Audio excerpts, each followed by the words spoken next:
नमस्कार मित्रों, धर्म मीमांसा में आप सबका स्वागत है। कृष्णाय वासुदेवाय हरये परमात्मने प्रणतक्लेशनाशाय गोविंदाय नमो नमः। वसुदेवसुतं देवं कंसचाणूरमर्दनं देवकी परमानंदम कृष्णं वंदे जगद्गुरुं। मित्रों, आज हम लोग देश की एक बहुत ही नवीन घटना पर बात करेंगे कि अभी भारतीय जनता पार्टी के पूर्व अध्यक्ष रह चुके और बहुत बड़े विद्वान, भौतिक शास्त्र के प्रोफेसर तथा भारतीय शास्त्रों का भी जिन्होंने अध्ययन किया है, ऐसे प्रोफेसर मुरली मनोहर जोशी जी राष्ट्रीय स्वयंसेवक संघ की एक बैठक में मुख्य वक्ता थे और उन्होंने कुछ बातें कही हैं देश को लेकर, तो उस पर चर्चा आवश्यक है। तो उन बातों से क्या कोई प्रकाश मिलता है या कि केवल कुछ बहुत ही अच्छी बातें जो समकालीन देश और काल से परे हैं, ऐसा कुछ है, तो इसको देखेंगे।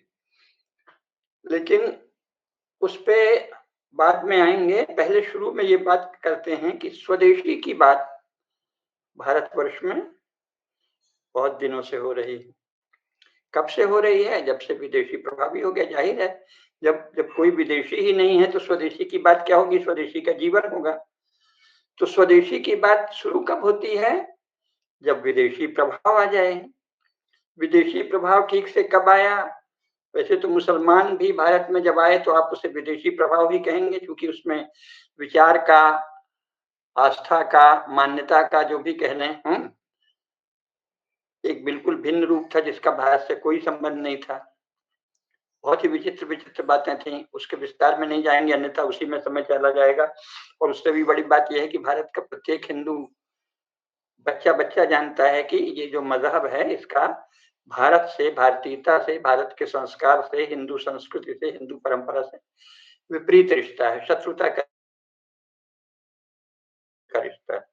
तो उस समय स्वदेशी की बात अलग से इसलिए नहीं की गई कि लोग उससे मुकाबला कर रहे थे, कभी एक भी दिन उसके प्रति समर्पण नहीं किया। कुछ लोग लालची या ज्यादा व्यभिचारी कामों का आदि जो थे वो शामिल हो जाते थे, जैसे कोई लुटेरों का दल है, डाकुओं का दल आ जाए तो अपने यहाँ से भी कोई एक आध शामिल हो जाए कि चलो लूटेंगे, तो ऐसे कुछ लोग शामिल हुए। लेकिन बाकी जो मुख्य समाज है, भारतीय समाज, वो प्रचंड विरोध करता रहा सब स्तर पर, सभी स्तरों पर, वीरता पर, बुद्धि पर, वीरता, बुद्धि, विवेक, आचरण, शील, पूजा पाठ, कर्मकांड, मान्यता, परंपरा, उत्सव, रीति रिवाज, सभी स्तरों पर करता रहा। तो उसकी बात नहीं हुई। ये जब अंग्रेज 1858 के बाद आधे भारत में प्रभावी हो गए तो उन्होंने जो काम किया वो भारतीय शिक्षा कह के ऐसी शिक्षा पढ़ानी शुरू की जो पूर्णतः एंग्लो क्रिश्चियन थी। और वो मान्यता कुछ इस तरह से प्रस्तुत की उन्होंने, जैसे कि तुम्हारे यहाँ पहले तो प्रशंसा की कि तुम भारत में सूर्य पूरब में उगता है, तो पहले ज्ञान सूर्य भारत में उगा था, यहाँ उगा था, लेकिन अब सूर्य मध्याह्न में चमक रहा है, पश्चिम की ओर जा रहा है, इसलिए अब जो अपने को पश्चिम भी कह दिया, हालांकि वो पृथ्वी के पश्चिम में नहीं है, उत्तर में है, लेकिन उन्होंने कह दिया कि क्योंकि वो ईसाइयत के हिसाब से अपने को वेस्टर्न क्रिश्चियनिटी कहते थे, तो उन्होंने कह दिया कि अब पश्चिम में ज्ञान उदित हो रहा है। और यहाँ बहुत से लोग उस समय उसके प्रभाव में इसलिए आ गए कि उसके पहले मुसलमानों ने एक तो बंगाल में खासकर नाक में दम कर रखा था और तमिलनाडु में भी, और इसके बाद वहां आपस में झगड़ा लड़ाई करा के उन्होंने काफी भ्रांतियां फैलाई और परंपरागत शिक्षा को व्यवस्थित से जब नष्ट कर दिया और बड़े बड़े कॉलेज खोलने लगे, स्कूल खोलने लगे, तो मतलब केवल विरोध जब तक था तब तक तो स्पष्ट था, लेकिन जो उन्होंने क्या किया कि जो पॉजिटिव एटीट्यूड दिखाया है, मतलब सकारात्मक दिखाते हुए भीतर से विष बोया, उसमें हिंदू का एक भाग धोखा खा गया, क्योंकि वो बातें कर रहे थे ज्ञान की, प्रकाश की, देखो नया ज्ञान, और इसी समय वहां वैज्ञानिक काम हो रहा था। हालांकि वो कोई जो लोग राज्य कर रहे थे वो नहीं कर रहे थे, वैज्ञानिक तो वहां जब उनको साधन मिला तो उन्होंने भारत से और दुनिया से सीख के नए नए प्रयोग शुरू किए। वो लोग सत्यान्वेषी, सत्यार्थी थे। उनका अपना चारों ओर राज्य फैलाने वाले क्रिश्चियन से कोई संबंध नहीं था, वो तो अपनी दुनिया में रहते थे, लेकिन इन्होंने उसको भी भुना लिया। तो जब ये बताया कि देखो आजकल हमारे यहाँ ज्ञान की ऐसी साधना हो रही कि विज्ञान का काम हो रहा है, तो उन्होंने विज्ञान के उस काम को, जो कि चर्च के विरोध में खड़ा हुआ था, चर्च की सदा से इतनी छलपूर्ण नीति रही कि जो शक्तिशाली हो जाए उसे अपना लें, तो बाहर उन्होंने उसको ओन अप कर लिया कि ये हम क्रिश्चियंस हैं जो विज्ञान में प्रगति कर रहे हैं। सत्य क्या था? सत्य ये है कि विज्ञान क्रिश्चियनिटी के और चर्च के विरुद्ध चला। वो हर एक विषय ऐसा है कि अगर हम विस्तार में जाएंगे तो पूरा समय उसी में चला जाएगा, इसलिए आप इसके लिए तो पुस्तकें पढ़िए या जानते ही होंगे या हमारे और केडिया जी के पुराने वीडियो देखिए। क्रिश्चियनिटी के विरोध में ही चर्च के विरोध में ही क्रिश्चियनिटी के विरोध में चर्च के विरोध में ही विज्ञान यूरोप में आगे बढ़ा, लेकिन बाहर उन्होंने ये दिखाया कि देखो देखो हम क्रिश्चियंस इतने वैज्ञानिक हैं। तो यहाँ सदा से जो ज्ञान पिपासु हिंदू समाज है उसमें भी उत्सुकता जगी और लोगों को अपना आत्मगौरव भी बहुत आया, क्योंकि उन्होंने भारत की महानता नहीं बताते तो उनको कोई देखता नहीं, जैसे मुसलमान नहीं बताते थे तो कोई भी इस्लाम को श्रेष्ठ मानने को स्वीकार नहीं हुआ एक भी दिन हिंदू समाज। लेकिन उन्होंने जब हिंदू ज्ञान परंपरा की प्रशंसा कर दी और फिर अपने को बताया कि हम इसके आगे काम कर रहे हैं, तो बहुत से लोग, एक ज्ञान पिपासु समाज है, जिज्ञासु समाज है, तो आकर्षित हो गए और धीरे धीरे एक धुंध छा दी उन्होंने। 1858 से राज्य के बल से, प्रोपेगेंडा के बल से, राज्य की मशीनरी के बल से और राज्य में बहुत से विद्वानों और बहुत से राजनीति के जानकार लोगों को शामिल करके उनकी सहायता से भारतीय शिक्षा परंपरा को नष्ट किया और अपनी शिक्षा को जब फैला दिया तो लोगों को लगने लगा कि हाँ भाई ये ज्ञान का है, तो इस तरह वो फैले।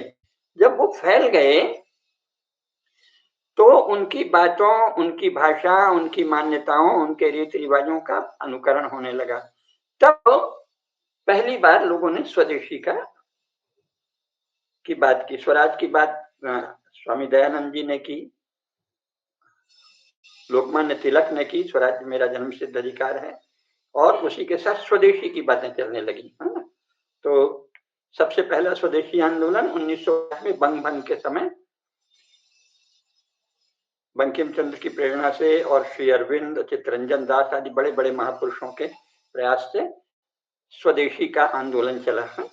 इधर वीर सावरकर ने भी कम आयु में ही अपने इलाके में स्वदेशी का चलाया। इसके पहले बहुत से महाराष्ट्र के वीर लोगों ने भी स्वदेशी की बात की थी। तो स्वदेशी कब चला? जब अंग्रेज यानी विदेशी प्रभावी हो गए। इसके बाद गांधी जी ने भी उसी स्वदेशी की बात की। फिर अंग्रेजों के द्वारा अपना पावर ट्रांसफर जब जवाहरलाल नेहरू यानी जो सबसे ज्यादा विदेशी विचार का व्यक्ति था उसको कर दिया गया, तब भी गांधी जी से प्रभावित बहुत से लोग स्वदेशी की बात करते रहे और उसके बाद राष्ट्रीय स्वयंसेवक संघ की ओर से भी काफी स्वदेशी की बात हुई। तो स्वदेशी की बात 1858 के बाद, विशेषकर 1880 के आसपास से काफी हुई। तो हम कह सकते हैं कि वो लगभग 150 वर्षों से स्वदेशी की बात हो रही। अब स्वदेशी की बात दो तरह की हुई। एक तो जो भारतीय ज्ञान परंपरा, भारतीय जीवन परंपरा के ज्ञाता हैं, विद्वान हैं और वैसा जीवन जी रहे हैं, उन्होंने कहा आत्मगौरव के लिए, अपनी अस्मिता के लिए, अपनी रक्षा के लिए। एक राजनीति में स्वदेशी की बात करना फैशन हो गया। अब यहाँ दो बात जाननी चाहिए आप लोगों को, क्योंकि आप सच्चे जिज्ञासु हैं, कि राजनीति भी एक होती है परंपरागत राजनीति, उस पर हम कई भाषण दे चुके हैं, आगे भी देंगे, वो बिल्कुल अलग चीज है, वो इस समय भारत में कहीं नहीं। एक है मॉडर्न पॉलिटिक्स। ये जो मॉडर्न पॉलिटिक्स है इसकी सारी बातें मोबिलाइजेशन के लिए होती है, mass mobilisation, voters mobilisation, people's mobilisation. तो राजनेता जो कहता है उसका प्रयोजन कोई दर्शन, चिंतन, विचार नहीं होता, आइडियोलॉजी होती है। आइडियोलॉजी क्या है? एक प्रोपेगेंडा। विचार की आड़ में कोई प्रोपेगेंडा जब किया जाता है उसको आइडियोलॉजी कहते हैं, है ना। तो वो तो नकली चीज है। लेकिन राजनेता जो बोलते हैं वो प्रायः तात्कालिक होता है। अगर वो स्वदेशी की बात कर रहे हैं तो क्यों कर रहे हैं कि जो स्वदेशी को मानने वाले, स्वदेशी को जीने वाले लोग हैं वो हमारे साथ आ जाएं, है ना। तो राजनेता की बात का कोई अर्थ नहीं होता है। सबसे बड़ा सभी लोग जानते हैं राजनेता तो इसीलिए बोलता है भाई लोग हमारे साथ आ जाएं, हमको वोट दे दें। तो समाज में जो स्वदेशी के लिए काम करे उसका महत्व है। तो समाज में स्वदेशी के लिए सबसे ज्यादा काम पहले श्री अरविंद ने किया, इधर वीर सावरकर ने किया, फिर सनातन धर्म महामंडल ने किया, महामना मालवीय ने किया, और पंडित दीनदयाल शर्मा जो मौलचंद शर्मा जी के पिताजी थे, मालवीय जी के साथी थे, उन्होंने किया, भाई की तरह थे। और पूरे सनातन धर्म महामंडल ने किया, भारत के बहुत सारे राजाओं ने किया, जिन्होंने काशी हिंदू विश्वविद्यालय की स्थापना में योगदान दिया। सारे देश के बड़े बड़े राजा, दरभंगा नरेश से लेके मैसूर नरेश तक, और गुजरात के और रीवा, इंदौर, ग्वालियर, सभी के नरेशों ने, रानियों ने देश भर की उसमें काफी सहायता दी, बड़े बड़े महाजनों ने सहायता दी। तो स्वदेशी के लिए काशी हिंदू विश्वविद्यालय एक ज्ञान केंद्र के रूप में स्थापित हुआ। तो वो एक गंभीर काम है। और एक राजनीति में गांधी जी ने स्वदेशी की बहुत बातें की, लेकिन वो राजनेता थे, तो उन्होंने स्वदेशी की बातें लोकप्रिय होने के लिए की, क्योंकि जब राजनीतिक निर्णय का समय आया तो उन्होंने सबसे ज्यादा विदेशी विचार, विदेशी जीवन शैली, विदेशी बुद्धि और विदेशी चीजों पर गौरव रखने वाले व्यक्ति जवाहरलाल नेहरू को अपना उत्तराधिकारी चुना, है ना। तो इसका मतलब नेता जब स्वदेशी या कोई भी बात करता है तो वो कहीं पे निगाहें, कहीं पे निशाना वो कहता है, इसलिए कि अच्छा ये इस विचार के समर्थक हमारे साथ आ जाएंगे। इसीलिए नेताओं का मैंने कई बार कहा है, आपने सुना भी होगा, नेताओं के विचार नहीं देखने चाहिए, नेताओं के कर्म देखने चाहिए, वो कर क्या रहा है। तो जो कुछ स्वदेशी था उसको संगठित किया गांधी जी ने, चरखा संघ बनाया और भी कुछ स्वदेशी जीवन शैली के महत्व को दिखाया, लेकिन वो दिखाऊ था, क्योंकि जो भारत में पहले से मौजूद था उसको जो अंग्रेज नष्ट कर रहे थे और जो उसको नष्ट करने के पक्षधर कांग्रेसी थे, उन दोनों का उन्होंने कोई विरोध नहीं किया। नतीजा ये है कि गांधी जी का जो स्वदेशी है वो एक राजनेता का मोबिलाइजेशन टेक्निक है, लोग हमारे साथ आ जाएं और बाद में हम किसको गद्दी दिलाएंगे ये पहले से दिमाग में रहता है।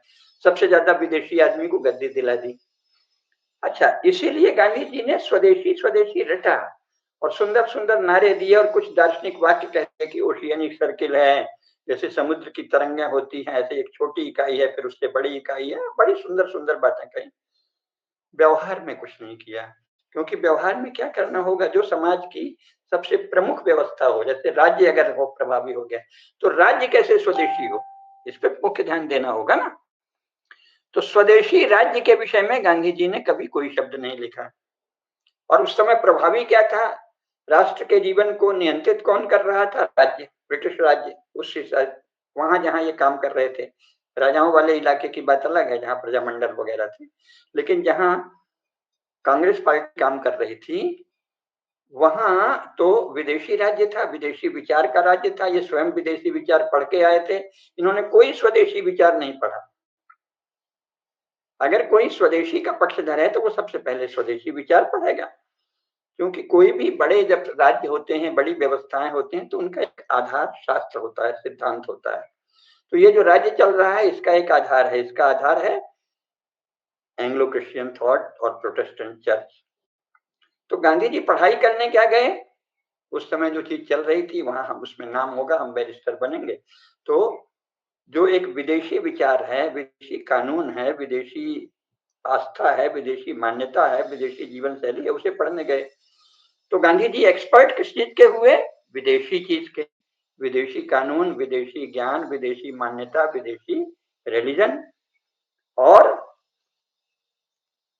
बाद में इतनी बुद्धिमत्ता और इतनी सच्चाई भी थी कि फिर गीता का भी अंग्रेजी अनुवाद पढ़े, फिर कुछ गुजराती में भी पढ़े, लेकिन वो उसकी अथॉरिटी नहीं थे। गीता के विषय में जो वो बोल रहे हैं वो इतना कमजोर है कि जो 9वीं क्लास का बच्चा जैसे बोलेगा, कुछ भी बोल दिया है, कह दिया है कि महाभारत, वास्तविक महाभारत कभी नहीं हुआ, कृष्ण थे या नहीं पता नहीं, कौरव पांडव नहीं थे, ये सब हमारे हृदय में चल रहा है। और फिर गीता की जो व्याख्या की वो इतनी थर्ड रेट है कि अब क्या कहें, वो पढ़ने लायक नहीं। तो स्वदेशी चीजों के जानकार नहीं है। स्वदेशी गोबर, खाद बनाना, चरखा, ये तो बच्चे बच्चे बूढ़े सब जानते हैं। गांव की स्त्रियां जानती थी, गांव के किसान जानते थे, अनपढ़ उस उसकी बात करना स्वदेशी थोड़ी है भाई। यहाँ ऐसा भ्रम चल गया कि गोबर की खाद की बात करना और ये इसकी बात करना ये स्वदेशी कैसे है। ये तो पहले से ही गांव गांव में लोग जानते हैं। गांव का बच्चा बच्चा जानता है, हर किसान सयाना जानता है। अभी तक कम से कम 70-80 तक, यानी जब तक पुरानी पीढ़ी, हमसे भी पहले की पीढ़ी और हमारी पीढ़ी के लोग थे, सभी लोग जानते थे। गांव में हम लोग सभी जानते थे कि खेती कैसे होती है, नक्षत्र क्या होता है, कहावतें क्या है। हम लोग सारा अंदाज घाघ और बटरी की कहावतों से ही तो अनुमान का लगाते थे, है ना। और यही चिंता करते थे, अब वो आ रहा है, हथिया पूछ डलावे घर बैठे गेहूं आवे, तो देखते थे अच्छा बस नक्षत्र आने वाला है, और ये इस दिन शनिवार की बादली रहे, शुक्रवार की बादली रहे, शनिचर अच्छा है, यही सब देखते रहते थे। अब ये पानी आएगा, ये आंधी आएगा, इसका ये फल होगा। तो स्वदेशी तो रोम रोम में था। तो जितना हर बच्चा, हर बूढ़ा, हर किसान, हर स्त्री, हर बूढ़ी स्त्री जानती थी स्वदेशी, उतने की बात गांधी जी ने की। तो ये तो छल है ना, क्योंकि जो राजनेता है अगर उसको सत्ता संभालनी है, समाज संभालना है, तो उसे गहरी बात करनी चाहिए। लेकिन मॉडर्न पॉलिटिशियन गहरी बात नहीं करता, काम चलाऊ बात। क्यों? क्योंकि उसका उद्देश्य ज्ञान फैलाना, आधार मजबूत करना नहीं है। आधार तो पहले से अंग्रेजी राज का मजबूत है, हम उसी को आगे बढ़ाएंगे। अपना चेला तैयार कर रहे हैं जवाहरलाल, है ना, वो उसका उत्तराधिकारी बन जाएगा। समर्थन लेना है। तो स्वदेशी की, गांधी जी की बातें सारी उथली, तात्कालिक, जो पहले से विद्यमान है उसको जोड़ना, अपने पक्ष में जुटाना, ये था। तो उन्होंने कोई नहीं लिखा कि राज्य कैसे स्वदेशी हो गए, इस पर कहीं कोई पुस्तक नहीं। अब इसके बाद आया जवाहरलाल नेहरू को ट्रांसफर ऑफ पावर हो गया, और इन्होंने पूरा जो एंग्लो क्रिश्चियन लॉ था और जो विदेशी ढांचा था, जो कि पूरी तरह ईसाइयत की आस्थाओं से प्रेरित है, विदेशी विचारों से, उनको लेकर शासन चला दिया। तो जो स्वदेशी के नाम पर कई ठो स्वदेशी एक संगठन भी बना, मुझे याद नहीं आ रहा, राष्ट्रीय स्वयंसेवक संघ का ही है, स्वदेशी, पता नहीं, स्वदेशी विचार मंच है या कुछ है। ऐसे बहुत से लोग स्वदेशी की बात करते हैं। तो ये तो संपर्क के लिए, जो स्वदेशी का जीवन जीते हैं उनसे जुड़ना, उनको अपने पक्ष में लाना। इन्होंने, किसी ने राज्य व्यवस्था के विषय में नहीं लिखा, और राज्य चल रहा है विदेशी विचारों पर आधारित, विदेशी मान्यता, विदेशी जीवन शैली, विदेशी टेक्निक।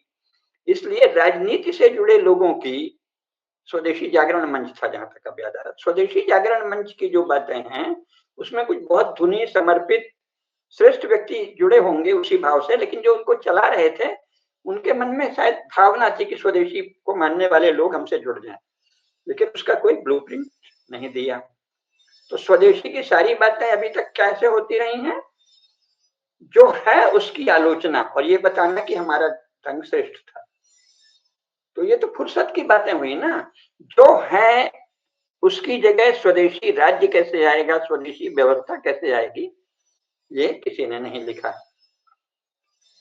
दूसरी बात ये है, जो सबसे महत्वपूर्ण बात है, वो ये है कि 1947 के बाद, पहले भी गांधी जी तो सत्ता में थे नहीं, सत्तारूढ़ किसी भी नेता ने कभी स्वदेशी की बात नहीं कही।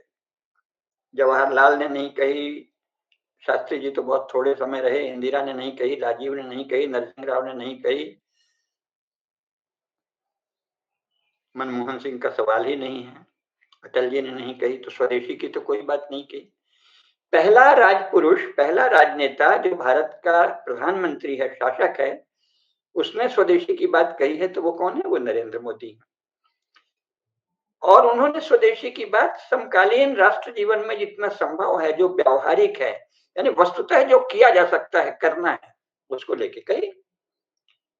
इसका यह अर्थ नहीं है कि उनका स्वदेशी का चिंतन सांगोपांग है, सवाल ही नहीं है। जब संगठन में, आरएसएस में और अन्य संगठनों में कोई स्वदेशी चिंतन हुआ ही नहीं है, तो वो क्या कहेंगे? और मैं स्वयं क्योंकि स्वदेशी पर ही चिंतन करता रहा हूं, तो मैं तो जानता ही हूं कि वो जो स्वदेशी कह रहे हैं वो एक छोटा सा टुकड़ा है, अन्य विषयों पर उन्होंने नहीं सोचा। लेकिन विशेष बात क्या है? विशेष बात यह है कि 1947 से आज तक 80 वर्ष हो रहे हैं। इन 80 वर्षों में शासन में बैठे आधिकारिक, अधिकृत व्यक्ति, यानी राष्ट्रपति या प्रधानमंत्री स्तर के व्यक्तियों में से स्वदेशी की बात करने वाला पहला व्यक्ति वर्तमान माननीय प्रधानमंत्री हैं, नरेंद्र मोदी जी। कितने गौरव की बात है।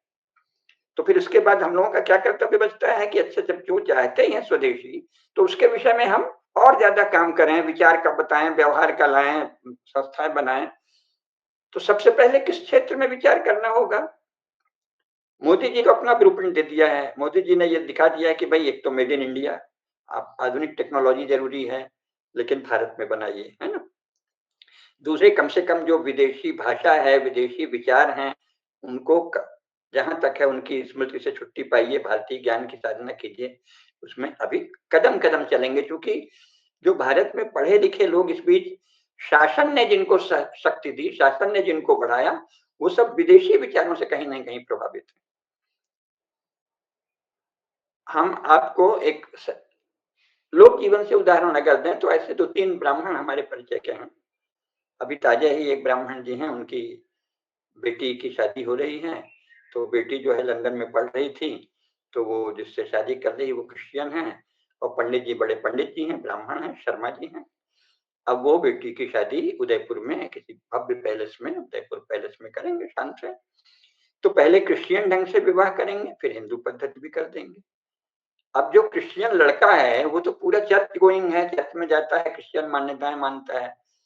अगर वो क्रिश्चियन मान्यता मानता है तो वो हिंदू देवी देवताओं को फॉल्स गॉड मानता होगा, झूठे देवता। हिंदू रीति रिवाज को एक कुतूहल, एक उत्सव, एक आनंद की दृष्टि देखेगा। इस हिंदू विवाह पद्धति का क्या अर्थ है, जब आपको हिंदू धर्म में इस तरह की श्रद्धा ही नहीं है कि आप वैदिक धर्म को जाने, वैदिक मंत्रों का अर्थ जाने, तो हिंदू ढंग से शादी करेंगे। यानी जो उत्सव के ढंग है ना, खान पान, रहन सहन, कुछ और मंडप सजाना, माला पहनाना, थोड़ा मंत्र बोलना, सप्तपदी बोल देना, सप्तपदी चला देना, अग्नि के फेरे लगाना, वगैरह वगैरह। इसका क्या अर्थ है? शादी तो क्रिश्चियन से करने जा रही हो, और वहां जाके तुम्हारा बेटा क्रिश्चियन बनेगा और तुम चर्च नियमित जाओगी। ये इस तरह का स्वदेशी भारत में चल रहा है। और भी हैं ऐसे 12-13 तो हमारे परिचय के ब्राह्मण है जो विदेश में अगर हो लिए तो उनका सब अभी अपने को पंडित जी ही मानते हैं, बड़े मंत्र वाले। कोई कोई तो चोटी भी रख लेते हैं। अरे तुम मुख्य काम क्या कर रहे हो? तो इसी प्रकार का स्वदेशी एक तो चल रहा है, तो ये तो स्वदेशी नहीं है।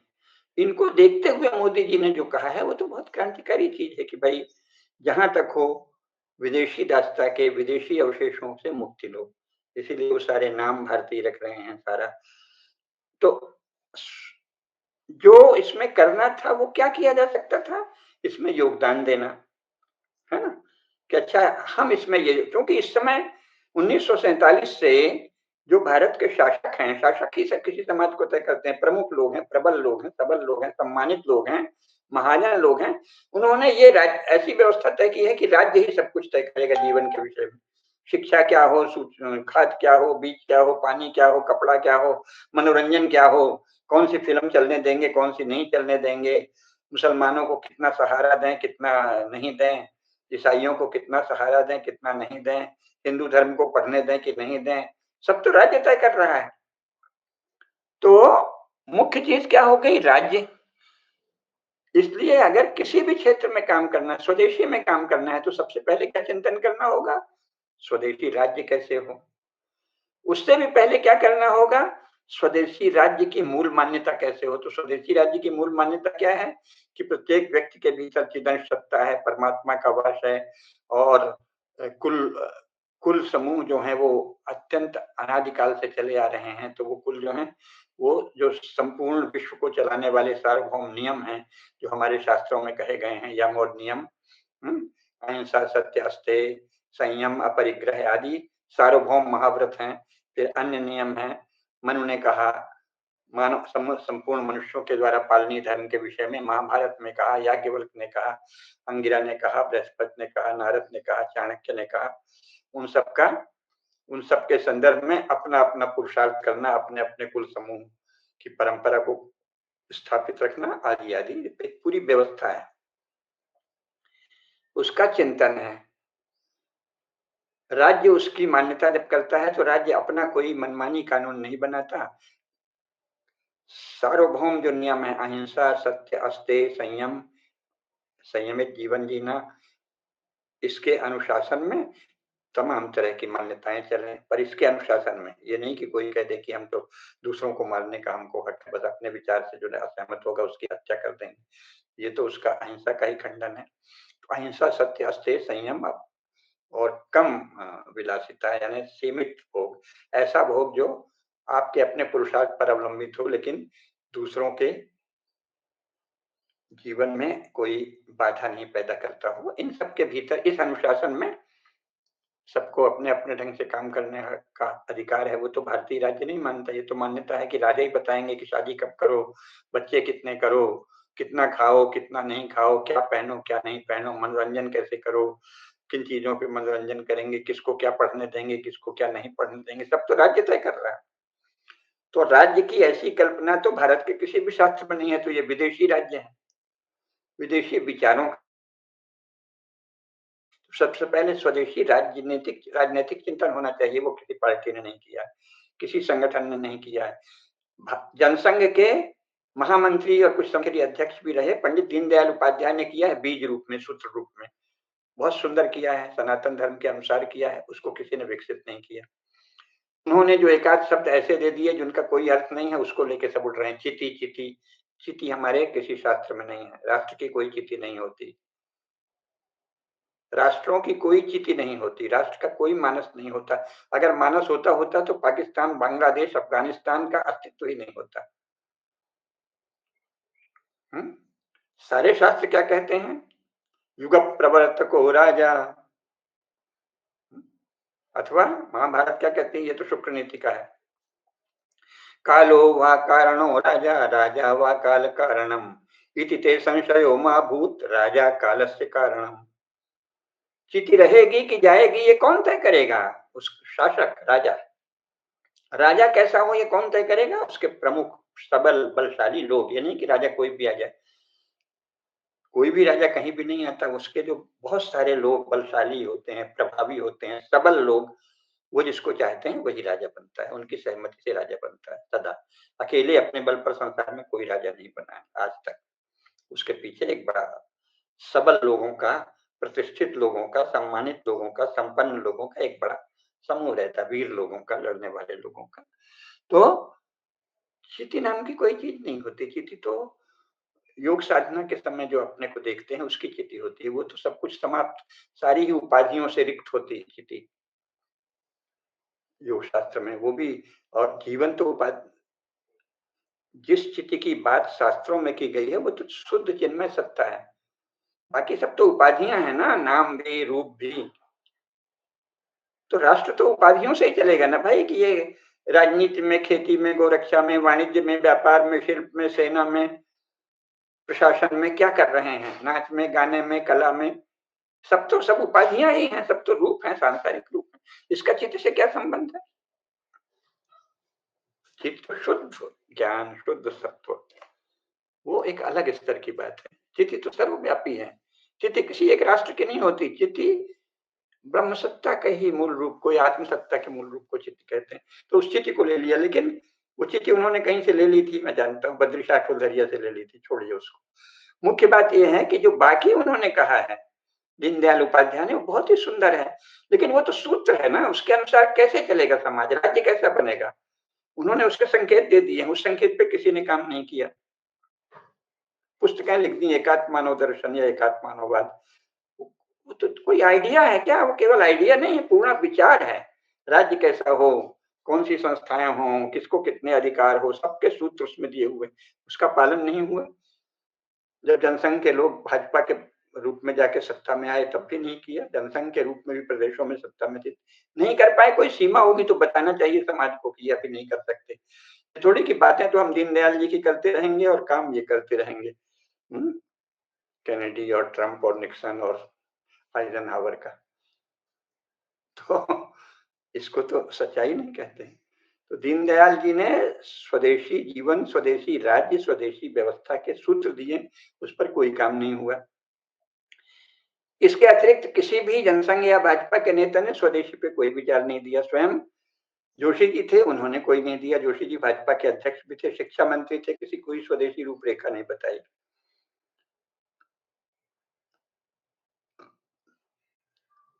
राष्ट्रीय स्वयंसेवक संघ का बौद्धिक चिंतन, बौद्धिक कार्य के लिए एक विंग है जिसका नाम है प्रज्ञा प्रवाह। उस प्रज्ञा प्रवाह में सत्संग चालक रहते थे सदा, सुदर्शन जी थे, रज्जू भैया थे जब जो थे, आजकल भागवत जी हैं, और सरकारे भाई जी हैं, और इसके बाद स्वयं डॉक्टर जोशी थे, और अन्य प्रमुख लोग प्रज्ञा प्रवाह में कौन थे जो स्वदेशी का चिंतन करने वाले थे? तो प्रोफेसर कुसुमलता केडिया जी थी, गुरुमूर्ति जी थे। इन्होंने, किसी ने स्वदेशी पर कोई राज्य व्यवस्था पर पुस्तक लिखी है? प्रोफेसर कुसुमलता केडिया जी ने लिखी है, एक समृद्धि अहिंसक भी हो सकती है, समृद्धि अहिंसक भी हो सकती है। अभी उन्होंने कल परसों एक भाषण में कहा भी कि अहिंसक ही जो हो वही समृद्धि है, बाकी जो है वो तो किसी के लूट खसोट के द्वारा संचित धन है। वास्तविक समृद्धि अहिंसक ही होती है, और ये भारत में लाखों साल से रही है, ये हजारों साल का रिटर्न रिकॉर्ड है महाभारत काल से। तो उस समृद्धि का स्वरूप क्या है ये भी वहां प्रतिपादित है, गांव की इकाई कैसे हो, उनका शासन कैसे चले, और ये 19वीं शताब्दी के प्रारंभ तक था। उसके अध्ययन हुए हैं, धर्मपाल जी ने भी अध्ययन किए हैं, उनके अध्ययन की बात प्रधानमंत्री ने भी कही है, और प्रज्ञा प्रवाह में भी बात हुई है, और इंदुमती काकदरे जी ने एक पुनरुत्थान न्यास बनाया है, वहां से उनकी पुस्तकें भी छापी हैं। तो वो तो बस पढ़ने को है, उसके अनुसार कोई आगे वर्तमान में कैसे करें इस पर कोई काम नहीं हुआ है। तो इसके बाद एक प्रधानमंत्री पहली बार हुआ जो अधिकृत रूप से प्रधानमंत्री के रूप में स्वदेशी की बात कर रहा है। ऐसा 80 वर्षों में एक ही व्यक्ति हुआ है, उसका नाम है नरेंद्र मोदी। उसकी आलोचना के लिए एक बैठक तो होती है विचार के लिए, विचार शिविर है, आर्थिक मामलों पर विचार करता है, स्वदेशी का विचार करता है। परिणाम क्या निकलता है कि वो आलोचना करते हैं, और आलोचना में आधार किसका बनाते हैं? जो एक निहायत अभारतीय, भारत से मन ही मन चिढ़ने वाला अमेरिकन और ब्रिटिश सत्ताओं और व्यवस्थाओं का परम समर्थक अमर्त्य सेन, कम्युनिस्ट। अब अमर्त्य सेन जो है, जो कम्युनिज्म और अमेरिकी विचारों का घालमेल है, वो उनका आदर्श बन जाता है। आप किस संसार में रह रहे हैं? अमर्त्य सेन के विचार से कैसे भारतीय स्वदेशी व्यवस्था आएगी? अच्छा, इसको छोड़िए, अमर्त्य सेन का मान लो नाम ले दिया, चूंकि आप ज्यादा पढ़े लिखे नहीं हैं, आपने बहुत कम पढ़ा है, आपका विषय नहीं था, फिजिक्स ज्यादा पढ़ा होगा, इन विषयों को ज्यादा नहीं पढ़ा, ह्यूमैनिटीज को, तो ले दिया नाम, आपको अच्छी लगी होगी उसकी कोई बात। अरे बाबा, तो प्रधानमंत्री पहली बार आपका हुआ है ना स्वदेशी की बात करने वाला, उसको कोई काम का सुझाव तो दो, कुछ तो बताओ। तो आप क्या बता रहे हैं? आप जापान का उदाहरण दे रहे हैं, उसमें आया है रिपोर्ट, जापान में ऐसा है, जापान की अर्थव्यवस्था से तुलना कर रहे हैं, लेकिन जापान में अमुक है तमुक है। अरे आपको जापान का कुछ पता नहीं? जापान में आत्महत्या की दर कितनी है, छोटे छोटे बच्चे आत्महत्या कर लेते हैं। आप जापान जैसा समाज बनाना चाहते हैं? इतना भयंकर दबाव है शिक्षा के नाम पर कि बच्चे, जो अब यहाँ भी कई घरों में ऐसा हो रहा है दबाव, वो आत्महत्या कर लेते हैं। हमको 98% क्यों मिला, 99.99% मिलना था मार्क्स, 90% से ऊपर अंक पाने वाले बच्चे आत्महत्या कर लेते हैं। आप वही भारत बनाना चाहते हैं? ये नहीं बताया, छिपा गए। और जापानी स्त्रियों का 30 से 40% स्त्रियां जो हैं, वो जो कमाई करती हैं, वो अपना शल्य क्रिया कराती हैं कि मैं अंग्रेजों या जर्मनों या फ्रेंचों जैसा, यानी यूरोपीय गोरी स्त्रियों जैसे दिखूं। जो उनको जापानी सौंदर्य मिला है उसका सम्मान नहीं करती, ऑपरेशन करा लेती हैं। मुझे तो यूरोपियन दिखना है, अंग्रेज दिखना है, फ्रेंच दिखना है, जर्मन दिखना है, स्विस दिखना है। आप यही चाहते हैं कि जब धन आए तो जो भी धनी घर की स्त्री हो वो अपना शल्य क्रिया कराए कि मैं अंग्रेज दिखूं, तिरंगन दिखूं। आप किससे बात कर रहे हैं? आपका संदर्भ क्या है? आधुनिक किस्म की जो भी जीवन शैली है उस पर इतनी पुस्तकें लिखी गई हैं, उस संसार में सब उपलब्ध है। उसमें से कुछ का उल्लेख हमने, मतलब आदरणीय प्रोफेसर कुसुमलता केडिया जी ने इसमें भी किया है, आप पढ़ लीजिए। बड़े बड़े वैज्ञानिकों का इसमें उल्लेख है, फ्रिट्ज कापरा, रूपर्ट शेल्ड्रेक, एजेला एंडरसन, सबके विचारों का उल्लेख है। उसके आधार पे एक स्वदेशी चिंतन को विकसित किया है। स्वदेशी राजनीति का भी इसमें एक पूरा अध्याय है कि उसका टैक्सेशन कैसे होगा, उसकी व्यवस्था कैसे होगी, सब दिया है। और ये प्रज्ञा प्रवाह की राष्ट्रीय कार्यकारिणी की वर्षों सदस्य रही, है ना। तो ये है ना, भारत की अहिंसक समृद्धि के आधार अहिंसक चित्तभूमि एवं सनातन धर्म, धर्म अधर्म, पुण्य पुण्य अपुण्य का विवेक, इसकी तो वहां बात नहीं हुई। धर्म और अधर्म, पुण्य और अपुण्य, पवित्र और अपवित्र, इन धारणाओं पर बात नहीं हुई। इसमें पूरा लिखा है टैक्सेशन, टैक्स की क्या परंपरा रही है हमारे शास्त्रों में, चाणक्य ने क्या टैक्स कहा है, स्मृतियों ने सब तो दिया है। तो प्रज्ञा प्रवाह की राष्ट्रीय कार्यकारिणी की सदस्य हैं, इन्होंने पुस्तक भी लिख दी है। न तो प्रज्ञा प्रवाह के किसी राष्ट्रीय सम्मेलन में ये पारित हुआ कि हम ऐसे समाज के लिए काम करेंगे, अहिंसक समाज के लिए, अहिंसक समृद्धि के लिए, ना ही भारतीय जनता पार्टी के किसी भी नेता या किसी भी कार्यकारिणी ने ये प्रस्ताव पारित किया। तो आपके प्रज्ञा प्रवाह संगठन का अर्थ क्या है? आपने नहीं किया तो कोई समस्या होगी। तो फिर आज अचानक जो आदमी, एक आदमी कहने लगा है स्वदेशी स्वदेशी, और कर भी रहा है, और इतना बड़ा पुरुषार्थ अभी कर दिया है। अरे ऑपरेशन सिंदूर जैसा अद्वितीय काम जिससे सारे विश्व में भारत की धाक हो गई है, उसके बाद आप एक कार्यक्रम करते हैं, सम्मेलन करते हैं, और उसमें इतने यशस्वी, इतने पुरुषार्थी, इतने सबके गौरव योग्य प्रधानमंत्री की नीतियों पर आक्रमण करते हैं। ये क्या है? अच्छा चलिए, आपको हो सकता है निजी राग द्वेष हो सकता है आपको कोई द्वेष हो कि इन्होंने, हम प्रधानमंत्री बनते तो अच्छा होता लेकिन हमको किनारे बैठा दिया। ठीक है, हम उस पर नहीं जाते। निजी राग द्वेष होता रहता है मनुष्यों का, राजनेता है, राजनेता लोग कोई साधु महात्मा तो होते नहीं, उनमें रजोगुण होता है, राग द्वेष होता है, होगा द्वेष। मोदी जी को भी कभी किसी से रहा होगा, जोशी जी को भी होगा।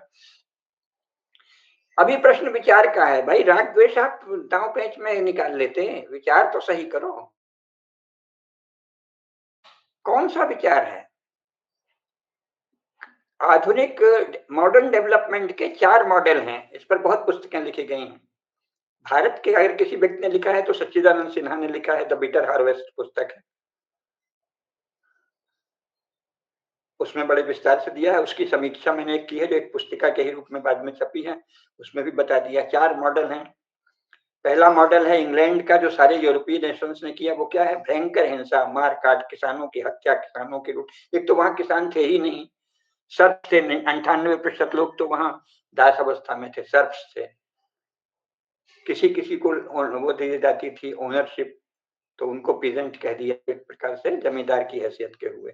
वो बाकी लॉर्ड्स थे और प्रीस्ट थे, थोड़े से, 1-1.5-2 हजार प्रीस्ट और 300-400-500 लॉर्ड्स। सारी लाखों की आबादी में 400 प्रीस्ट, 400 लॉर्ड्स और 3-4 हजार प्रीस्ट, खत्म।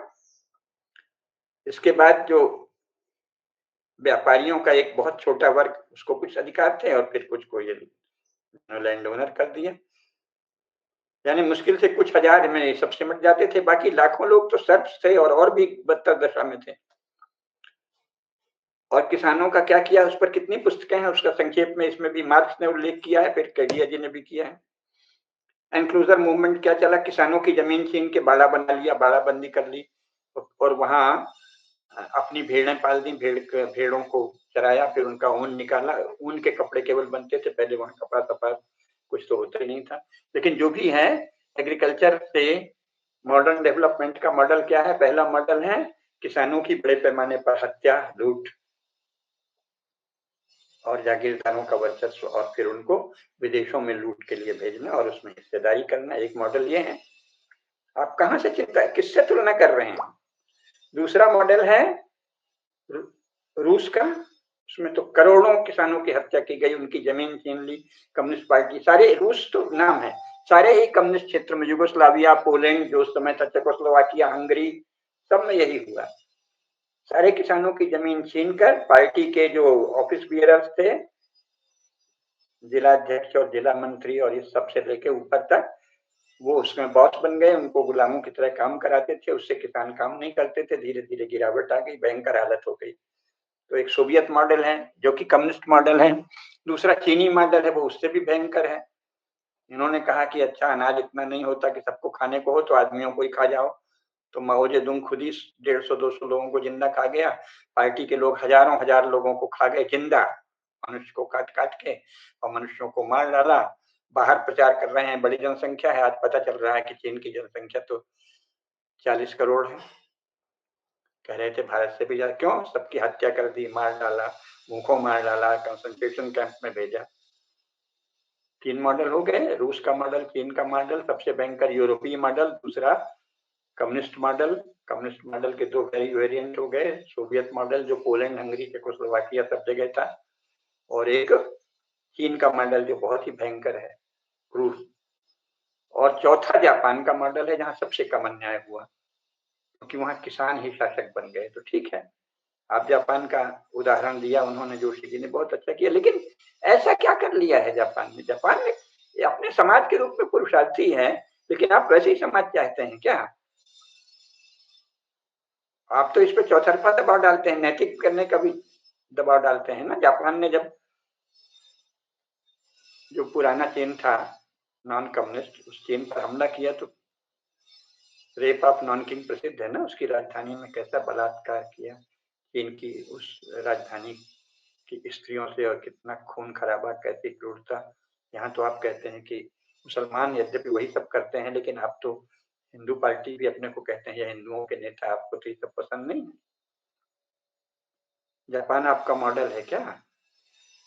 आप चाहेंगे कि हमारे लोग, हमारे सैनिक पड़ोस के किसी देश को दबाएं और फिर वहां की स्त्रियों को एकदम नोचें खरोचें, बलात्कार करें, लूट करें, कितनी कठोरता करें? और हमारी स्त्रियां, जो संपन्न स्त्रियां, जब धन आ जाए तो अपना शल्य क्रिया के द्वारा कहें कि मैं फिरंगन दिखनी चाहती हूँ, जर्मन दिखनी चाहती हूँ। और बच्चे जो है इसलिए आत्महत्या करने के 90% मार्क्स नहीं मिले, 85 ही मिला है, या 98 नहीं मिले, 90 ही मिला है। आप किस दुनिया में रह रहे हैं?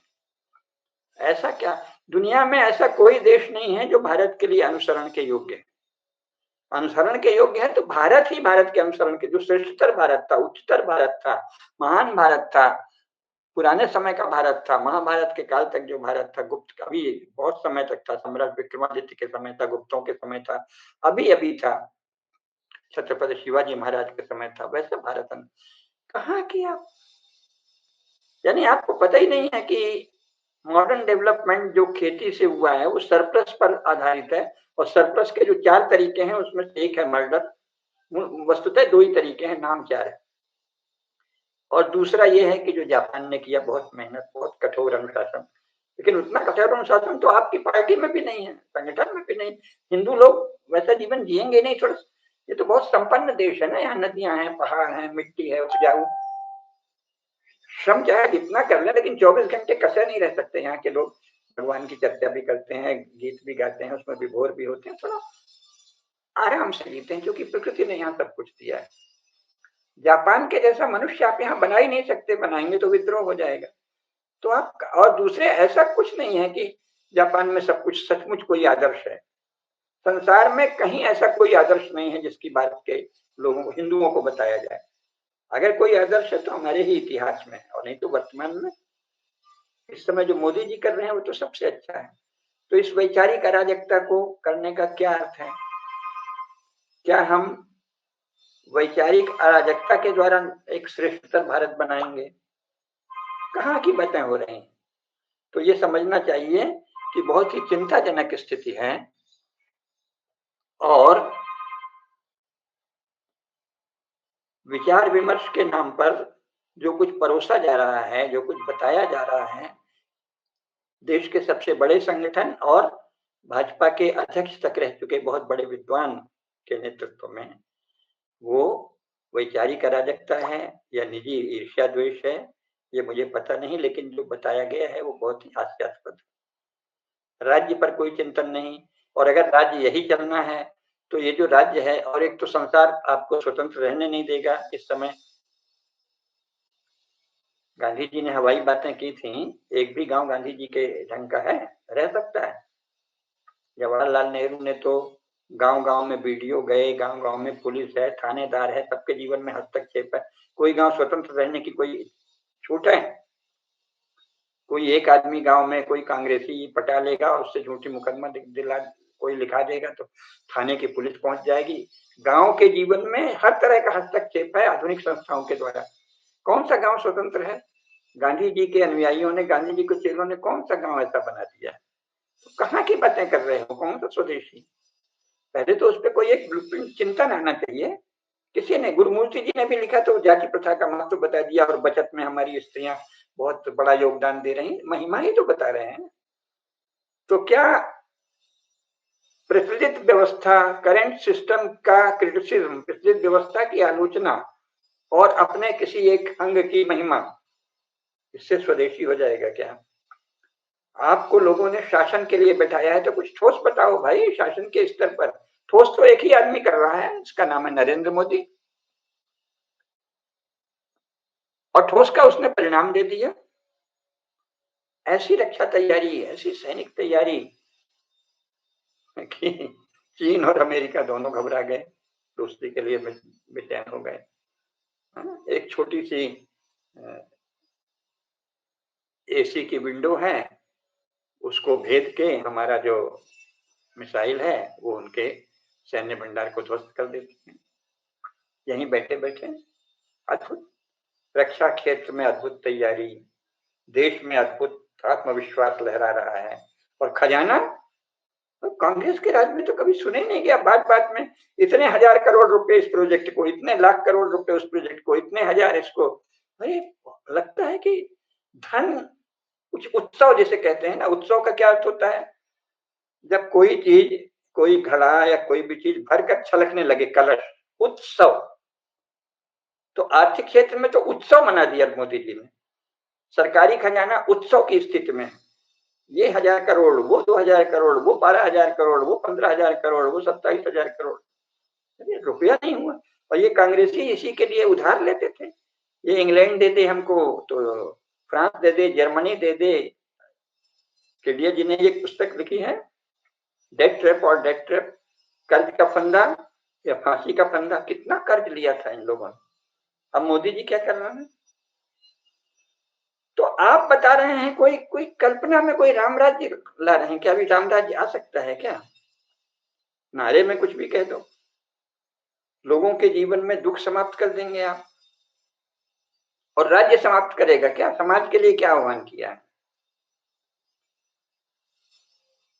अगर समाज करेगा तो पहले आप राज्य के बारे में ये सलाह जारी करिए कि राज्य का नियंत्रण नहीं होना चाहिए, सीमित चीजों में निरंतर नियंत्रण रहे, रक्षा में, सेना में और कुछ अखिल भारतीय सेवाओं में, चाहे वो डाक सेवा है, रेल डाक तार और आधुनिक टेक्नोलॉजी के साधन उसमें रहे। बाकी सब लोग अपने अपने ढंग से दिए, एक सुपरवाइजरी, एक नियंत्रण रहे, निरीक्षण रहे। ऐसा तो कोई प्रस्ताव नहीं आया, ऐसा तो कोई मॉडल नहीं दिया गया, जो कि पहले किया जा चुका है। स्वयं केडिया जी ने दिया है, मैंने दिया है, बहुत से लिखा है, कुछ नहीं किया। आप आलोचना कर रहे हैं कि जापान में तो ऐसा है और जापान में ये है, और हमारे भाई आपने क्या योगदान दिया है जब आपका शासन था? आप अध्यक्ष थे, शिक्षा मंत्री थे, आपने कोई उस दिशा में काम किया हो बताइए। अटल जी ने किया है, भाजपा ने किया है। पहली बार काम हो रहा है तो आप उसमें नुक्ताचीन है, गमे दिल, इसको मनाए न बने। आपका दिल तो नुक्ताचीन है, उसको कैसे मनाएं? हम लोग सब आपका सम्मान करते हैं, आप विज्ञान के बड़े अच्छे अध्यापक हैं और विज्ञान के कारण इन चीजों को भी जानते हैं, पर्यावरण को जानते हैं, पर्यावरण संकट को जानते हैं। तो क्या करें? और इस समय आपको स्वतंत्र कौन रहने देता है? जो आधुनिक राजनीतिक व्यवस्था है, गांव को कोई स्वतंत्र नहीं रहने देता, राज्य को, जिले को, प्रदेश को और राष्ट्रों को स्वतंत्र नहीं रहने देते। आप कहें कि हम स्वतंत्र रहेंगे तो अमेरिका जबरन घुसेगा, इंग्लैंड जबरन घुसेगा, चीन घुसेगा, रूस। ये तो आधुनिक युग जो है, इसमें एक दूसरे के जीवन में हस्तक्षेप का युग है जबरन। उससे कैसे बचाएं या कितना संबंध बनाएं, अपनी शक्ति बनाएं ऐसे कि हम सब डीलिंग कर सकें, उसका दौर है ना। अपने समय में रहिए भाई, आप किस दुनिया में रह रहे हैं? गांधी जी की तरह कल्पना में राम राज्य कह दो। वो नेता जब इस तरह की बातें करता है तो कोई छल होता है। जैसा मैंने बताया ना, स्वदेशी की बात की और घोर विदेशी को सत्ता दिला दी। कहाँ की कोई एक, कैसे भारत संसार से अलग कैसे रह सकता है? तमाम तरह के अंतरराष्ट्रीय कानून हैं। इससे भी बड़ी बात सैनिक व्यवस्थाएं हैं, तो आपको वो सैन्य व्यवस्थाएं करनी होंगी ना। आप जिसकी बात कर रहे हैं उसका कोई ब्लूप्रिंट आपके पास नहीं है कि कैसे हम आधुनिकतम सैन्य व्यवस्था भी कर रहे हैं और टैक्सेशन भी कम रहे और लोगों को अधिकार भी रहे। इस पे काम करिए भाई, कोई काम नहीं है। कितना गांव में ऐसा रहे कि गांव अपना स्वयं ही व्यवस्था कर ले और इतना हिस्सा जिले में जाए, जिले से इतना प्रांत में जाए, प्रांत से इतना राष्ट्र में जाए, और फिर दिखा दीजिए। दिखा तो देंगे, मोदी जी में तो सामर्थ्य है, धन उछल रहा है, वो ये कर सकते हैं, मोदी जी ही कर सकते हैं। अगर कोई सचमुच का स्वदेशी राज्य तंत्र आ सकता है तो वो भी नरेंद्र दास दामोदर दास मोदी के बस में है। ये तो साफ साफ दिखा दिया उन्होंने, ऐसा करके जो 80 वर्षों में किसी ने नहीं किया। तो इसको तो देखिए। और मॉडर्न मिलिट्री, मॉडर्न आर्मी तो चाहिए ही चाहिए ना, नहीं तो दुनिया आपको खा जाएगी। आपको कोई छोड़ रहा है क्या? हर क्षण सारे संसार में एक दूसरे पर कब्जे की होड़ चल रही है। सैनिक व्यवस्था, उस सैनिक व्यवस्था कितनी महंगी है, सैनिकों का जीवन वैसा रहेगा, फिर गांव आएंगे तो क्या? आप किस युग की कल्पना कर रहे हैं? राजीव गांधी ने एक वाटर मिशन बनाया था, बहुत अच्छा बनाया था। उसमें जो उस समय का बहुत ही मेधावी व्यक्ति थे, हमारे मित्र भी थे, डॉक्टर नीलय चौधरी, शायद अब नहीं है। हमने उनको बुलाया गांधी शांति प्रतिष्ठान में भाषण के लिए, नई दिल्ली में। उन्होंने बहुत सुंदर भाषण दिया। उस समय मैं भी बहुत प्रभावित हो गया। उन्होंने कहा नहीं नहीं, ये भारतीय शौच की व्यवस्था ठीक है। उस समय मैंने भी आज की अपेक्षाएं लिखी थी, उसमें कहा था ये क्या है, शहर में भीतर ड्रेन बह रहे हैं, मल का प्रवाह बह रहा है, क्या व्यवस्था है। हम भी खूब आलोचना कर दिए थे। उन्होंने भी कहा कि अब पूरा नक्शा बना के उन्होंने राजीव गांधी को दे दिया, वाटर मिशन, कि हर शहर में एक इतने बड़े इलाके इतनी इतनी दूरी पे अंकित होना चाहिए, घर में कोई टॉयलेट नहीं रहेगा, लोग वहीं जाएंगे, वहीं निपटेंगे, निपटने की पूरी मॉडर्न व्यवस्था बना दी। वहां ऐसे रहेंगे, वहां का खेत में खाद बनेगी, सब होगा, और घर में शौचालय नहीं रहेगा, कोई ड्रेनेज सिस्टम नहीं रहेगा। एक चिन्हित इलाका, जैसे पहले था ना कि मल त्याग के लिए, टट्टी पेशाब के लिए बाहर जाओ तो इलाके चिन्हित रहे, वहीं जाके करिए, उसका अपने आप वहां से निपटारा होता रहेगा, घर में कोई शौचालय नहीं रहेगा। वो तो राजीव गांधी को बना के दे दिया उन्होंने रिपोर्ट, राजीव गांधी ने लागू किया क्या? इसी तरह बीबी बोहरा की रिपोर्ट थी लैंड रिफॉर्म की, उन्होंने बता दिया इतना भूमि क्षरण हो गया है, इतनी जमीन ऊसर हो गई है, ऐसे करना चाहिए जिससे फिर से ये फर्टाइल हो सके। कुछ काम हुआ क्या? तो ये चीजें प्रोपेगेंडा के लिए होती हैं क्या? अंत में मोदी जी ने तो घर घर में शौचालय बनाया और सब लोग प्रसन्न हो रहे हैं। स्वदेशी शौच व्यवस्था का क्या हुआ? कौन लेगा उसे? स्वदेशी शौच व्यवस्था तो ये घर में शौचालय होने ही नहीं चाहिए। नगर हमारे यहाँ सदा होते थे, बड़े बड़े नगर, भव्य नगर होते थे, लेकिन वहां शौच का एक अलग क्षेत्र होता था। घर के भीतर शौचालय तो अपवित्र है, पाप। कैसे लाएंगे? अगर लाना ही है तो कौन लाएगा? कोई राजा लाएगा ना, शासक लाएगा, या शासन कह दे कि हम गांव के जीवन में हमको इतना एक्स चाहिए, उसके अतिरिक्त बाकी गांव वाले अपनी व्यवस्था करते हैं। ऐसा कोई कानून बनाने की मांग भारतीय जनता पार्टी ने की है क्या?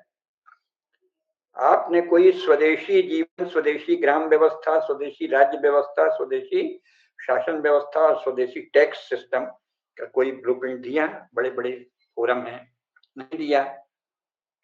नरेंद्र मोदी जी की आलोचना करने पहुंच गए 72 स्लाइड बना के। क्या है इसका मतलब? द्वेष है ना?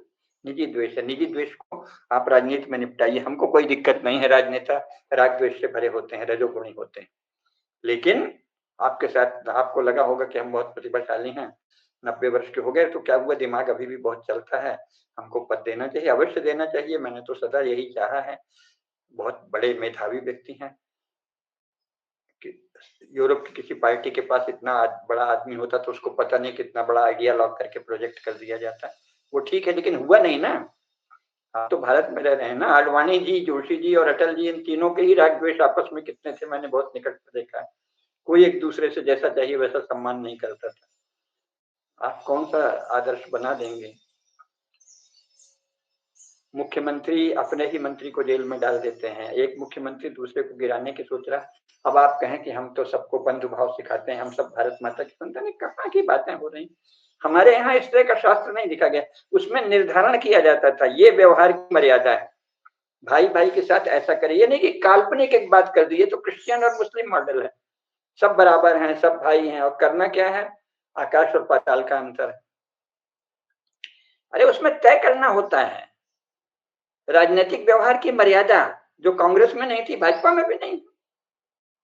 एक आदमी दूसरे आदमी की टांग खींचता है, मार रहा। आप पहले भाई इसी सिस्टम को सुंदर तो बना लो, और एक आदमी जो सबसे सुंदर बना रहा है, आप उसकी टांग खींच रहे हैं, ये क्या है? मैं तो आपको मानव स्वभाव का अध्ययन है, न भारतीय हमारे धर्मशास्त्र हैं, उसमें सबकी मर्यादा लिखी है, पति की, पत्नी की, पिता की, पुत्र की, भाई की, बहन की। आपस में नेता कैसा आचरण करें, इस पर कोई पुस्तक नहीं आई, और परंपरागत आचरण का पालन ही नहीं है। सब तो अंग्रेज बन गए हैं, जर्मन बन गए हैं, अमेरिकन बन गए हैं, फ्रेंच बन गए हैं। पार्टी के भीतर नेताओं का आपस में क्या व्यवहार है, उसमें कौन सी भारतीयता है, सिवाय इसके कि आप भाषा भारत की बोलते हैं। ईर्ष्या द्वेष, इसकी तो अनुमति नहीं है इस तरह की, और जो करता है उसकी निंदा होती है। हर बड़ा नेता अपने दूसरे प्रतिस्पर्धी नेता को टंगड़ी मारता है, ईर्ष्या करता है। और आप 90 साल के हो गए, फिर भी आप एक दूसरा जो आपसे 20 साल छोटा है। ठीक है, आपने लाल चौक में झंडा फहराया था, आप उस समय सारे देश ने आपकी जय जयकार कर दी, अब भूल जाइए उसे, इतना ही होता है। ये तो जगत है, भवसागर है, प्रवाह है। इसके बाद अब दूसरा आया, राजाओं की जो शासन में है इस मॉडर्न मॉडल में, उसकी स्तुति सारी दुनिया में हो रही है। परंपरा है, जो शासन में है उसी के लोग जयकार बोलेंगे। ठीक है, आपको कभी बुरा लगता होगा कि लाल चौक में झंडा तो हमने फहराया था, अब श्रेय मोदी जी को मिल रहा है, तो अरे भाई इतना भी बड़प्पन नहीं है। और उसके कारण आप अपने ही शासन की ऐसी आलोचना कर देंगे कि विपक्ष को मसाला दे देंगे। वो तो ठीक है, भगवान की कृपा से मोदी, अमित शाह और इन सबकी पूरी जोड़ी इतनी सशक्त है, और विपक्ष इतना बुद्धिहीन, गया गुजरा या विदेशों से संचालित है कि कोई हानि नहीं होगी। अन्यथा आपने तो खंजर भोंक दिया था ना, इसी को तो पीठ में छुरा भोंकना, खंजर भोंकना कहते हैं। एक शासन जो सब प्रकार से यशस्वी है, श्रेष्ठ है, दुनिया में जिसका फैल रहा है, शस्त्र सैन्य बल को ऐसा बना दिया है कि आतंक और नीचता और छल और दुष्टता और बर्बरता, नृशंसता, पापाचार का पर्याय पाकिस्तान बाप बाप चिल्ला रहा है, त्राही त्राही कर रहा है, भीख मांग रहा है। बड़ा बनता था, हम ये कर देंगे, हम वो कर देंगे, ठोंक दिया। अमेरिका जो है ताव बताता है फिर झुकता है। वो तो मोदी महान है, मोदी मेरे मित्र हैं, सदा मित्र रहेंगे। ऐसा आज तक इतना प्रतापी, इतना यशस्वी, इतना सफल, भारत की सेना और रक्षा को इतना सुदृढ़ और सुनिश्चित करने वाला, और सरकारी खजाने में इतना धन लाकर ऐसे छलकता हुआ खजाना, धन हर काम के लिए, धन की कोई कमी नहीं है, इतना बड़ा योगदान दे दिया। और गरीबी सरकारें कैसे हटाएंगे, आपने इस पर भी चिंतन नहीं किया। संसार की गरीबी कोई सरकार हटा सकती है? सरकार का काम है क्या? आप समाज में करिए। राष्ट्रीय स्वयंसेवक संघ के सरसंघ चालक भी उपस्थित थे, उन्होंने कोई ब्लूप्रिंट नहीं दिया। 10,000 गांवों का जिम्मा ले लीजिए कि वहां हम किसी को भूख से नहीं मरने देंगे। नाना जी ने एक इलाके में लिया था, आप तो थोड़ा 10 लाख गांव न सही, 1 लाख गांव को तो लीजिए, आप तो बड़ा संगठन है, बड़ा 1 लाख गांव में कोई एक भूखा नहीं रहेगा, कोई एक दुखी नहीं रहेगा, इतना लीजिए ना भाई। सरकारें गरीबी हटाती हैं क्या संसार में? मैं तो खैर कब से कह रहा हूं, और लोगों ने भी कहा है, भाई सरकार तो हाथ पसार के मांगती है ना, टैक्स, हमको टैक्स दो, टैक्स दो, टैक्स दो। भगवत भिक्षाम देहि जैसे सन्यासी कहता है, वैसे ये भी कहते हैं बहुत टैक्स, टैक्स दो, टैक्स दीजिए, टैक्स दीजिए, टैक्स दीजिए, तब हम ये करेंगे। जो आपसे, जनता से, नागरिक से लेता है, वो आपको क्या देगा, कहां से दूर करेगा? और शासन के स्तर पर आप ऐसी नीतियों की क्यों कल्पना करते हैं? जो स्वयं मांगता है वो क्या देगा? गरीबी दूर होगी समाज में विवेक जगने से, दानशीलता जगने से, जो हमारे यहाँ था। अभी कल ग्रहण है, अभी आज भी इस बुरी गिरी दशा में भी पता नहीं कितने लोगों ने, बनारस और हरिद्वार, बनारस में खासकर हमने देखा, भिखारी भी दान दे रहा है ग्रहण के समय। भिखारी को लोग सब दे रहे हैं, झोली में डाल जा रहे हैं। इसके बाद वो जो लोग अन्न ग्रहण का दान लेने उनको, ए आवा हो आवा, ये लीजिए, ग्रहण का दान वो भी देता है। भिक्षुक प्राप्त भिक्षा में से ग्रहण के लिए दान देता है। दान कितना विस्तृत विधान है। दान से गरीबी दूर होगी, दान से समन्वय रहेगा, दान से संतुलन रहेगा। सरकारी नीतियों से संसार में कहीं गरीबी नहीं दूर हुई है। गरीबी दूर करने के नाम पर जितने शासन बने हैं वो सब पापी, दुराचारी, नृशंस, मानव भक्षी, अत्याचारी पशुवत हुए हैं। सोवियत संघ, चीन और स्वयं इंग्लैंड यहाँ भारत में जब शासन में था, वो भी यही दावा करता था, राक्षसों का दुराचरण का पर्याय था। शासन के पास कहाँ से क्या आएगा? यहाँ तो हम चकित हैं, बहुत आया है भाई, पता नहीं कहाँ से इतना दान आ रहा है।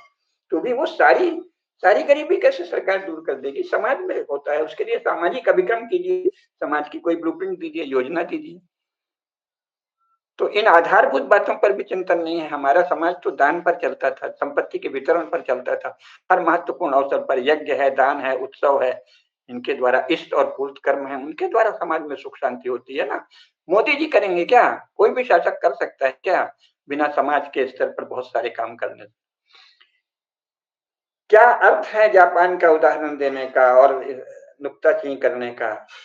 एक सब प्रकार से श्रेष्ठ और सफल शासन जिससे हर भारतीय का माथा उन्नत है और कलेजा गदगद है हर्ष से।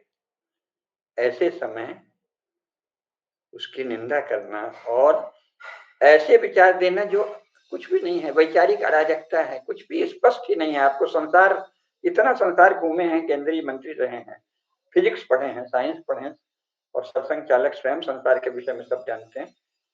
कहाँ है वो सब जिसकी बात कर रहे हैं? किससे तुलना कर रहे हैं? तुलना के योग्य है क्या भारत से? और कहां से तुलना करके किसकी निंदा कर रहे हैं? मोदी जैसा कौन सा शासक पिछले 100 वर्षों में भारत दुनिया के किसी भी कोने में हुआ है? इससे श्रेष्ठ शासक आपके पास अभी तक नहीं हुआ। यद्यपि हम ये नहीं मानते कि सर्वश्रेष्ठ है, मैं तो स्वयं उनकी कितनी बातों में अपने कमियां गिनाता रहा हूं, लेकिन कमियां गिनाना अलग बात है, करके दिखाओ ना भाई। मेरी तो उम्र बहुत हो गई है, नहीं तो मैं कहता कि मुझे दे दो तो मैं कर रहा हूँ, मैं तो नहीं कर सकता। अगर मैं प्रधानमंत्री होता तो मैं इससे बेहतर नहीं कर सकता था। जो कर सकते हैं वो गिनाए ना कि मैं इससे बेहतर ये कर सकता था। नुक्ताचीनी है, गमे दिल से काम नहीं चलेगा, इसमें ये कमी है, इसमें वो कमी। जो लोग स्वयं बड़े पदों पर हैं उनको एजेंडा देना चाहिए कि मैं यदि भारत का प्रधानमंत्री हूं तो ये करूंगा। हालांकि उस राजनेताओं के एजेंडा में भी चले। गांधी जी ने कहा था, मैं यदि भारत का राष्ट्रपति हुआ तो कलम की पहली नोक से क्रिश्चियन कन्वर्जन रोक दूंगा, भारत में किसी को कन्वर्जन की अनुमति नहीं होगी और मेरा लाडला, मेरा उत्तराधिकारी जवाहरलाल नेहरू होगा प्रधानमंत्री। सरदार पटेल तुम चुप बैठो। और उसने कहा, खबरदार, उत्तर पूर्व को छोड़ दिया, जाओ सबको क्रिश्चियन बनाओ, हिंदुओं का जाना प्रतिबंधित, हिंदू जो है परमिट लेंगे तब वहां जाएंगे। अरे नेताओं की ऐसी बात हम लोग देखते रहे। तो एजेंडा दे दो तब भी भरोसा नहीं होता। आपने तो एजेंडा नहीं दिया। आप पहले, फिर भी आप चलो, आपका आचरण अलग है जवाहरलाल से तो हम भरोसा कर लेंगे, दिख के दीजिए ना। यदि मैं प्रधानमंत्री होता, यदि मुरली मनोहर जोशी प्रधानमंत्री होते, यदि डॉक्टर मोहन राव भागवत प्रधानमंत्री होते तो ये काम करते। यदि दीजिए, समाज के सामने आए तो आप ऐसा क्या करते जो इससे बेहतर हो जाता? और वो व्यावहारिक दिखने चाहिए। हवा हवाई बातें, गांधी जी की तरह नहीं, मैं कन्वर्जन रोक दूंगा, गोरक्षा स्वराज्य से भी बढ़कर है, गायें अभी तक कट रही हैं, कन्वर्जन अभी तक पहले से 100 गुना ज्यादा हो रहा है। तो पहले तो ये तय कर लें कि आप क्या हैं। आप मास मोबिलाइजर नेता हैं, भीड़ इकट्ठी करने के नुस्खे के रूप में आलोचना कर रहे हैं कि भीड़ मेरी आ जाए, तो भीड़ भी आपकी तरफ अब नहीं आएगी। अभी भीड़ मोदी जी की तरफ जाएगी। मोदी जी से अधिक पॉपुलर होने का आपका कोई संभावना दूर दूर तक नहीं। और विचारों के स्तर पर तो आप वैचारिक अराजकता दिखा रहे हैं, बहुत ही दीनहीन दिख रहे हैं इस समय। संसार का कोई होश नहीं है, संसार में हो क्या रहा है उसका कोई ज्ञान नहीं। वैचारिक अराजकता के प्रदर्शन से संकोच आना चाहिए। आप बहुत बड़े यशस्वी लोग हैं, बड़े लोग हैं, थोड़ा सा संकोच करना चाहिए कि हम जो बोल रहे हैं वो कितना कमजोर है।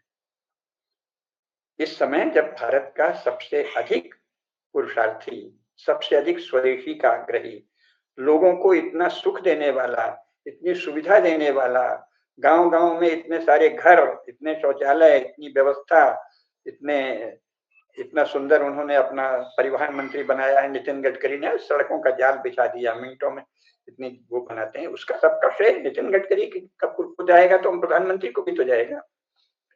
चारों तरफ ये हो रहा है जो संसार में कहीं नहीं होता। आप उस तरह से नेट बैंकिंग हो गई, जब सब प्रकार से श्रेष्ठ हो रहा है और जिनसे भारत में सब चिंता रहती थी, वो सब शत्रु स्वयं अब थर-थर काँप रहे हैं। चीन दोस्ती का हाथ बढ़ा रहा है, पाकिस्तान चींची बोल रहा है। जिस समय भारत के जन-जन में आशा, उल्लास और उत्साह जग रहा है, उस समय आप ही सोचिए कि लोग कहेंगे ना, ये कौन है जो ऐसे समय में निराशा, असंतोष और क्षोभ जगा रहे हैं। अपनी भी लाज रखिए, संगठन की भी लाज रखिए, देश की भी लाज रखिए। प्रधानमंत्री नरेंद्र मोदी की जय बोलिए, उनको यश दीजिए, उनका यशोगान कीजिए, उनको श्रेय दीजिए, सब प्रकार से अभिनंदन कीजिए और प्रयास कीजिए कि संगठन ऐसा फैले देश में कि मोदी से भी कई गुना अधिक तेजस्वी युवक युवतियां कल को भारत का शासन संभालें और उसका ब्लूप्रिंट अभी से तैयार कीजिए। अंत में मैं बात को समाप्त करते हुए यही कहूंगा कि एक बैठक थी सन 71 की बात है, 1971। उसमें भाजपा के तत्कालीन एक बहुत बड़े उप मुख्यमंत्री प्रदेश के थे, वो भी आए थे, हर विंग के लोग गए थे। परम पूजनीय गुरु जी उस समय सरसंघ चालक थे। उन्होंने क्या कहा था जनसंघ के नेताओं से, जनसंघ थी उस समय, भाजपा नहीं, मैं गलत कह गया, जनसंघ से ही भाजपा बनी। तो कहा कि तुम अभी से तैयारी करो कि तुम्हारा कौन व्यक्ति किस विभाग का मंत्री बनेगा और उसके सारे काम को वो समझे। तो जोशी जी ने तो ऐसी कोई तैयारी नहीं की थी कि मानव संसाधन विकास या शिक्षा विभाग में क्या क्या करना है। जब आए तो सिंबॉलिक कुछ ज्योतिष वोतिष की बात करके रह गए, शिक्षा के विषय में कुछ नहीं किया और देश के विषय में तो किसी ने किया। आप हो सकता है मोदी से अधिक योग्य युवक युवतियां आए भारत में, धर्मनिष्ठ, तेजस्वी, राष्ट्रभक्त, विचारशील, कार्यक्षम, संगठनक्षम, तो उनके लिए कम से कम कुछ लिख के दीजिए ना। प्रज्ञा प्रवाह के द्वारा, राष्ट्रीय स्वयंसेवक संघ के द्वारा, ऐसे विचार शिविरों के द्वारा कुछ लिखित आना चाहिए कि ऐसे ऐसे काम, व्यावहारिक होना चाहिए।